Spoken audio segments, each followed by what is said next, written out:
How we going there, guys and gals? It's your boy Joe.TCG after a while. No worries though, I'm all here for you guys today. Gonna be doing a little short video with the deck that I played at the last challenge in VRG. Is Mega Sharpedo. Mega Sharpedo. I'll just show you on this camera here. Yeah, Mega Sharpedo. Managed to go 4-0-1. Tying up the last game, so the idea is just to get you a run through the deck and then to, you know, tell you about the matches and probably a little insight to the deck building process, I guess, and practice and stuff like that. So, yeah, let me see if I can pull this off my face a little bit so it won't sound so bad. But yeah, using the little headphones mic for the hour because problems we're trying to catch back. So, getting into the deck list, starting off with Mega Sharpedo, 3 of them bad boys, because that's your main attacker. You always want to have access to him. He does, the first attack is Greedy Fang, hitting for a clean 70, draw 2 cards. And then he has Hungry Jaws. If he has any damage counters on him, he does 170 more damage, plus 120. So that there is 270 damage. Yeah, he does 150 more, so he's doing 270 in total, right? So 3 Mega Sharpedo, and to follow suit, 3 Carvanha. He has the potential to dunk. It's a shame I had 2 opportunities to dunk, but I end up whiffing, and it almost cost me. But he has the potential to dunk with Binding Mochi, Pecharunt Poison. It's 60 to Poison type, Psychic types, and then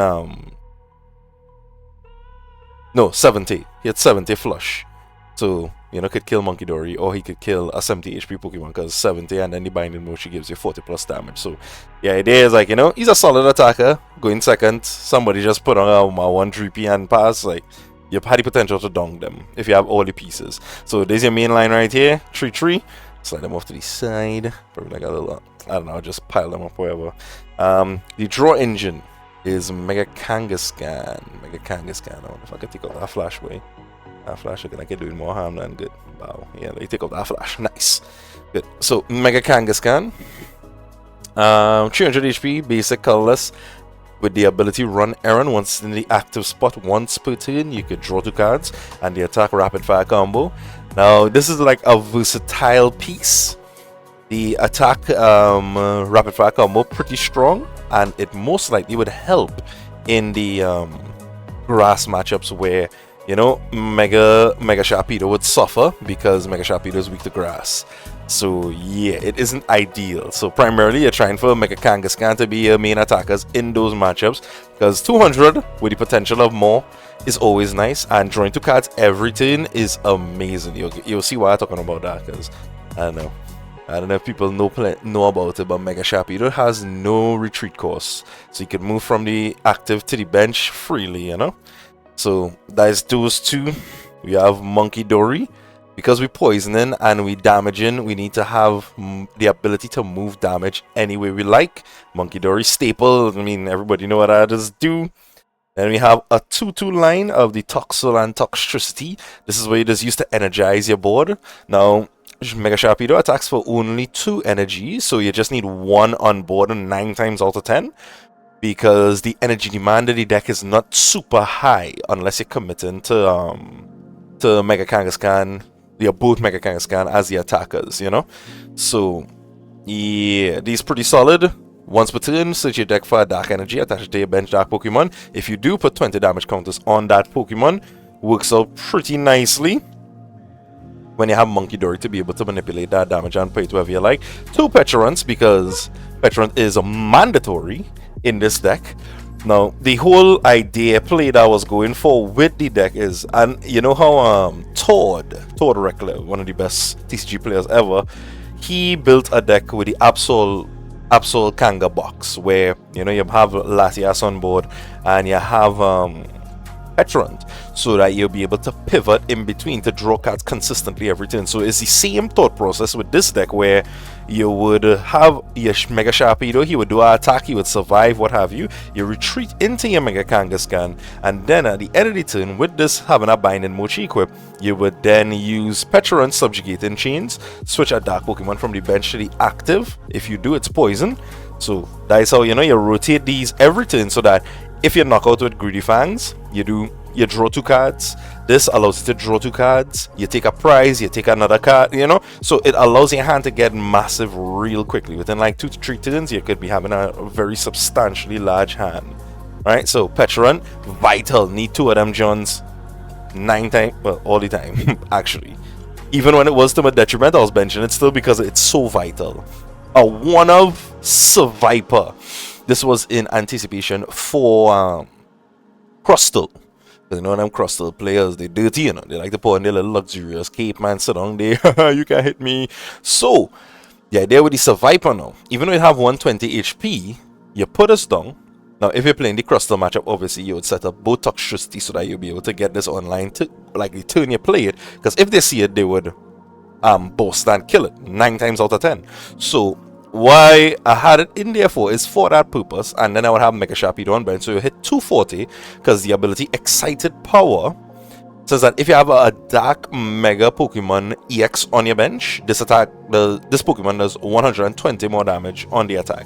So yeah, so 240 for 3 energy on a single prizer, insane. And it also could be boosted with the poison Binding Mochi to hit a clean 280, which is even better, you know what I'm saying, on a single prizer. That's pretty nice, pretty nice. So I had to include one just in case it had a rogue Crustle on the horizon. I'm watching you at Ringus. I don't know if Ringus is watching your videos, but if you did, I'll watch you.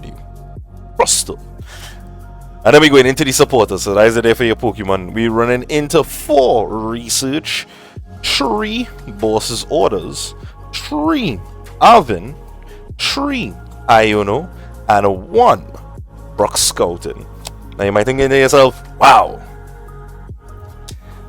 those are some supporters. Yeah, the idea is to be heavily aggressive. Like, I don't really care what's going on. I just want to run through my deck and get everything I need to ensure victory, basically. So for research, like, even though Lily's determination is great, research, I'm a heavy research enjoyer. I really like research. Just pelting with your hand and drawing 7, nice. I like that. So even though Lily's determination, I shuffle draw 8 is nice, a lot of times you lose value on Lily's, because if you go second, more times than not, you have the potential to take an early knockout, and that would set you ahead, and you wouldn't get mad value from the Lilies like you would with research. Research is always discard draw 7, you know. So that's why I think in that research was the better option to go than opposed to the Lilies. Then the 3 Boss's Orders, we run into the deck. We need to make sure that we have Gus when we need it. 3 Boss's Orders, always good, always good. And like I say, most times we will be ahead. So, you know, having the Gus than opposed to hoping for Counter Catcher, it kind of works out. Then we have in 3 Arven, justifying your item and tools. And you'll see why in particular Arven, because the aspect of the deck is Unfair Stamp, but when we get there you'll see. But the idea is to have item and tool search. Always, like, it's just solid. It's just solid. Arven. 3 Iono for that early and late disruption. Draw supporter just in case, you know, your hand dead, you need to see some better cards. Iono. And then Brock Scouting. Just a cheeky 1 of in there for this guy. Badu. Say like Badu item lock, and you can't play your items to find your Pokemon. Brock is the man with a plan like Dukaran. He is guaranteed to find what you need anytime you need it once you have him in hand, but it's all 1-up, so it kind of, you know, difficult to get your hands on, but when you do, it's always amazing, because like in the tournament, I was item locked, and I was like, Chief, I don't care. I just Brock, find Pecharunt and Carvanha. I had an energy in hand, attach, switch, and then we knock out. Because 30 HP Badu, I hit for 30. Cool story, bro. You know? So, Brock, pretty amazing card. Must see. Then we go into the items. We have 3 Nest Ball. We have 3 Ultra Ball. 3 Energy Switch. Sorry. So, I feel like it's obvious why you have so much Energy Switch, because we will be putting a bunch of energy into play with the Toxtricity, and having Munkidoris, you would want to have access to be able to utilize multiple. Let me say you bench one, you're attached for turn already. You can use Energy Switch, bow 60 damage off your board on your opponent's board within a turn, which is pretty good, you know, pretty solid. So 3 Energy Switch for that purpose, 3 Ultra Ball to find your Pokemon, find your evolutions, and to thin naturally, and Nest Ball, 2 Super Rods, because Super Rod is like a strong way to recover. There's only one game where I started both Super Rods in hand, and I was like, brother, no more recovery for the game, because I had to research it that way, and I was like, say less G, I got it. Proceeded to win.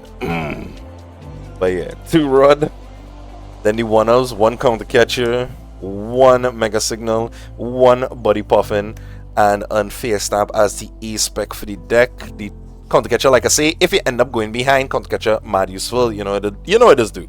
Once you're behind on prizes, you bring up one of your opponent's Pokemon. Free Gus, well, boss's order on an item, amazing. Mega Signal, to be able to find either your Mega Sharpedo or your Mega Kangaskhan, in case you know you have an Ultra Ball and probably you don't want to discard some resources, you want to keep those, you use the Mega Signal, find what you need, and you're good to go from there. The 1-off Buddy Poffin. Now I was playing 4 Ultra Ball, and I was like, 4 Ultra Ball is nice, but I find a Buddy Poffin goes even further. So I just put in 1, squeeze in 1, just to make sure that, hey, if I have it in my hand, I could find my Pokemon, and if I have it on turn 1, I could find Poffin, get 2, set up the board a little more, you know?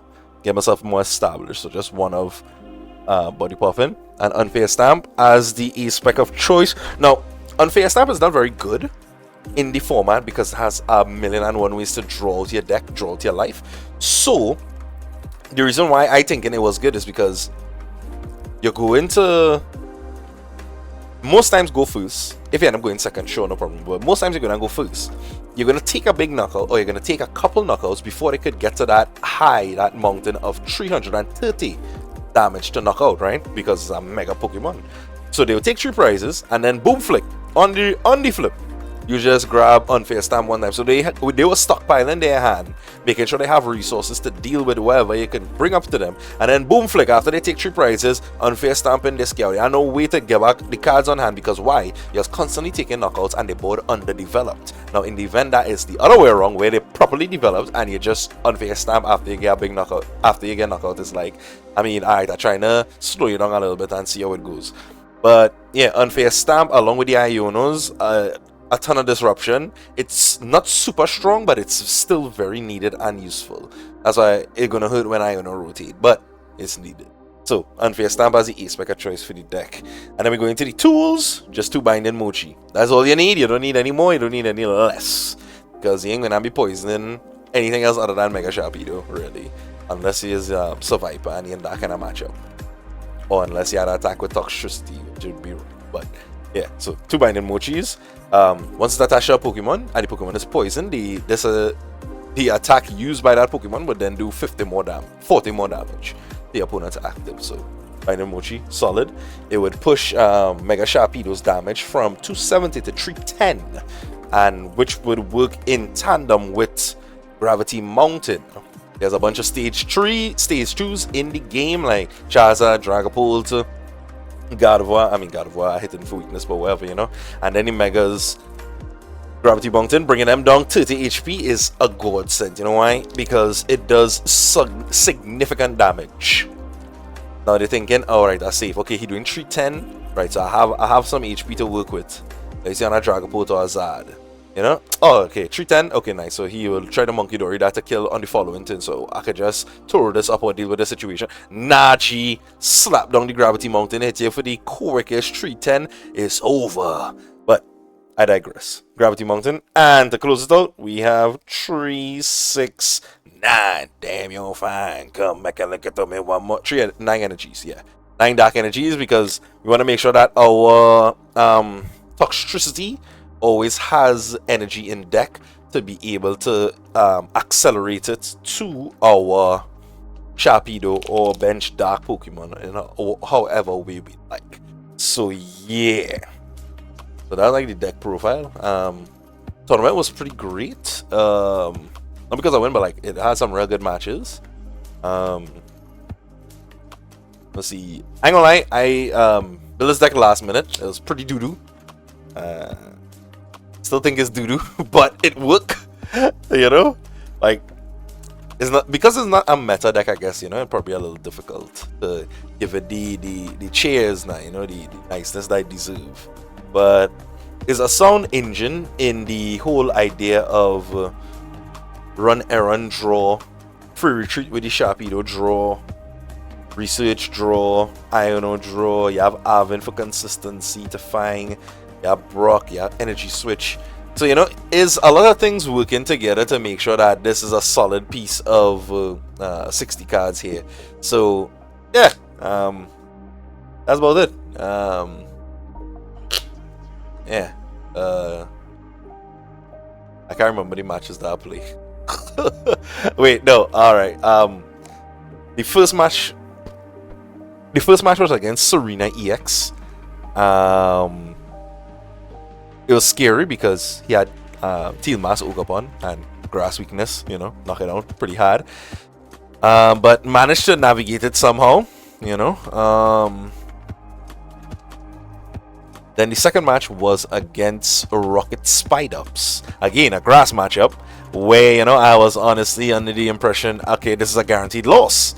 So yeah, it was best of 3, so I was able to actually like see what was going on, understand, okay, maybe I need to play this a bit differently, you know.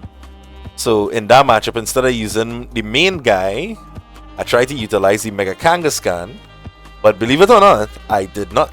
I just used Mega Sharpedo again. So yeah, it kind of worked out where he won the first game convincingly. The second game, he made one misplay, I think. And the third game, he ended up bricking. So that was in my favor. Yeah. And then the third match, I believe, was against Bahal with his Lucario deck. And I ain't gonna lie, bro. If it wasn't for that one misplay, he would have been the victor of the tournament. He came second, but he made one misplay in the mid-game that was insane. He used Boss on my Pecharunt to knock it out. But then he realized, oh shoot, Mega Kanga was on the bench. So he had to evolve his Hariyama, his Makuhita into Hariyama to get the Gust in so that he could take the 3 prizes and get a significant lead. If that wasn't the case, he would have won because he would not have made the mistake of using both his Gusts in one turn when he needed, you know, not to use his Gusts. He needed to keep it for the following turn to win.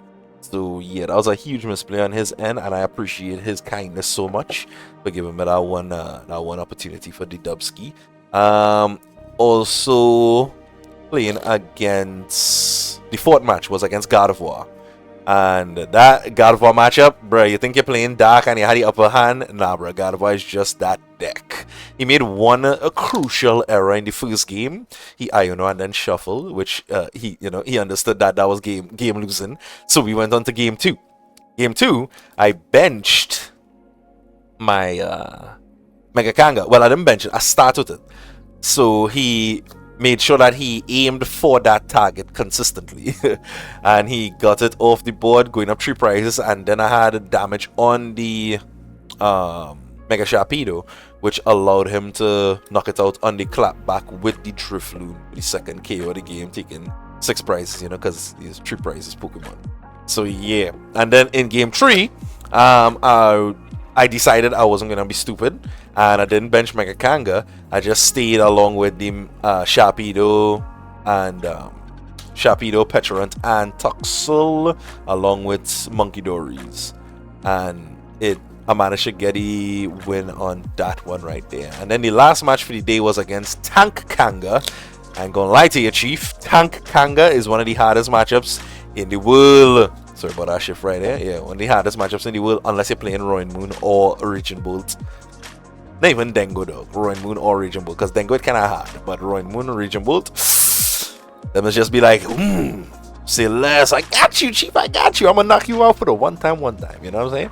But yeah, so I wasn't able to hit the high numbers that I wanted to. Well, I was able to hit the high numbers, but again, it's not really high numbers because everything minus 60, and then he have all his pluses in place. So he was like at 410 HP 9 times out of 10, dog. So it take me a while to get up to that damage marker. So like the game 1,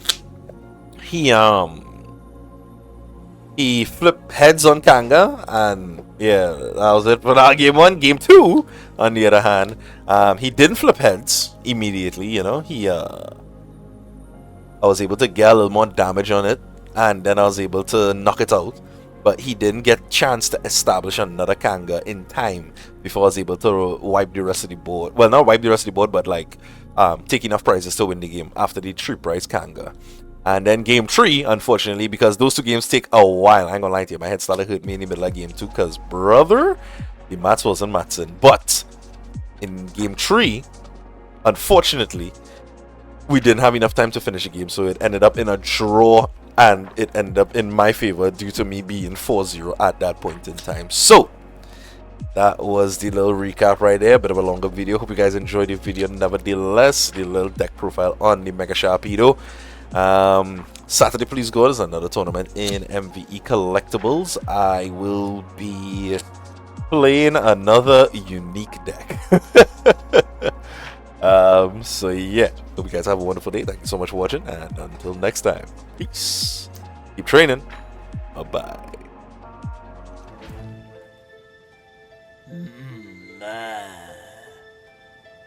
Little Jam.